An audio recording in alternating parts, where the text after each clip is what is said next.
বাবাকে হারানোর পর আমার জীবনে এই প্রথম এমন একটা দিন, এত বড় একটা কাজ করতে যাচ্ছি, নিজের ভেতর নিজেই কষ্ট পাচ্ছি, কিন্তু এদিকে কিছু করার নেই, করতেই হবে কাজটা। এই এতগুলো বছরের জীবনে না একটা জিনিস আমি খুব ভালো বুঝেছি, যে কতটা কষ্টে আছো তা কিন্তু কখনো কেউ দেখতে আসবে না, কিন্তু প্রাণ খুলে যখন তুমি হাসবে তখন কিন্তু হিংসে করার জন্য লোকের অভাব হবে না। তোমার ভালোটা কিন্তু কেউ কখনো সহ্য করতে পারবে না। তার জন্য একটা জিনিসই ভালো, সবসময় চুপ থাকার দরকার। তুমি চুপ হয়ে দাঁড়িয়ে দেখো, নিজের সহ্য ক্ষমতাটাকে বাড়াও।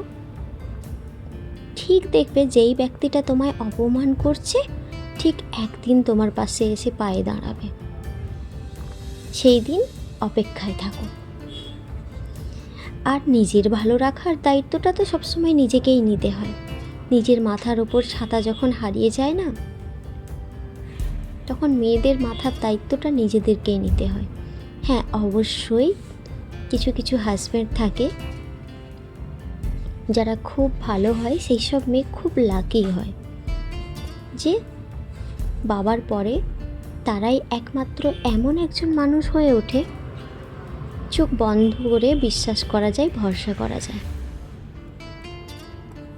যারা এই ধরনের ব্যবহার করে না, তারা কখনো এটা ভাবে না যে বিশ্বাস একবার যদি ভেঙে ফেলো, সে বিশ্বাস কিন্তু আর কখনো ফিরে আসবে না, তুমি যতটাই না পরিশ্রম করো। এত অহংকার করে যে অহংকারের শেষ নেই, কিন্তু সে কখনো এটা ভাবে না যে সেই মাটিতেই তো মিলিয়ে যাব।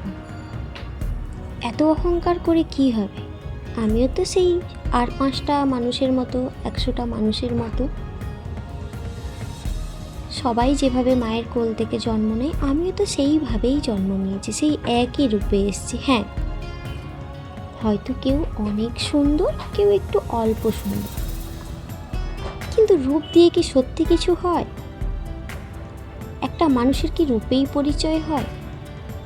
এটাই আমার একটা কোশ্চেন, যে একটা মানুষের ভর্তি রূপ, সে রূপের কোনো তুলনা হয় না, অপ্সরার থেকে কম কিছু হয় না, কিন্তু তা আর যে সামনের ব্যক্তিটা তার থেকে অনেকখানি রূপে কম, তার কি গুণটাই কেউ দেখতে পায় না?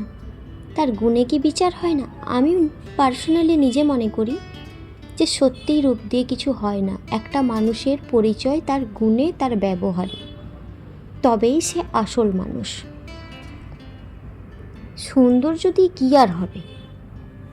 ওই হাঁটাচলা অবস্থায় দুটো মানুষ দেখে বলবে, দেখ তো মানুষটা কত সুন্দর দেখতে, এইটুকুই। যখন তার ব্যবহারটা কুৎসিত হবে, সেই মুহূর্তেই তার সৌন্দর্যর কোনো ভ্যালু নেই। আর এটাও তো হতে পারে আমি খুব সুন্দর, আমার রূপের কোনো তুলনাই হয় না, কিন্তু হ্যাঁ, আমি রাস্তায় যখন হাঁটছি, চলছি, কোনো দুর্ঘটনায় তো আমার রূপটা হারিয়ে যেতে পারে।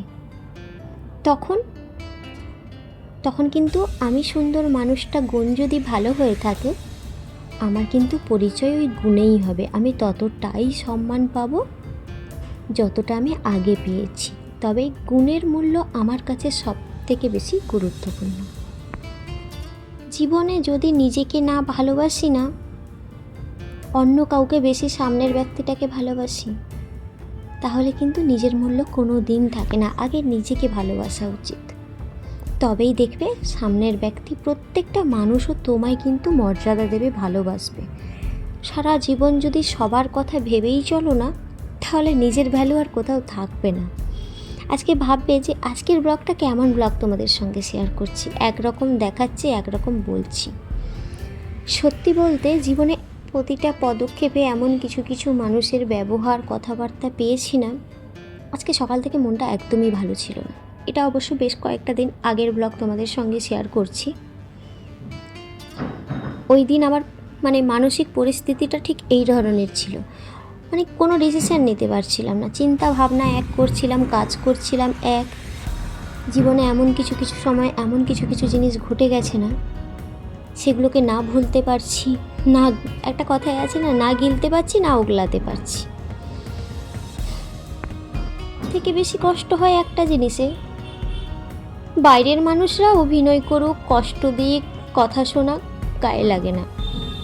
যখন নিজের কাছের মানুষ, যাদেরকে সব থেকে বেশি ভালোবাসি, বিশ্বাস করি, তারা যখন নিজের চোখের সামনে অভিনয় করে না, সেই অভিনয়টা নেওয়া যায় না। সেই অভিনয়ের থেকে মনে হয় যে কেউ এক গলা বিষ খাইয়ে দিই, সেই জীবনটা অনেকখানি শ্রেয় হবে।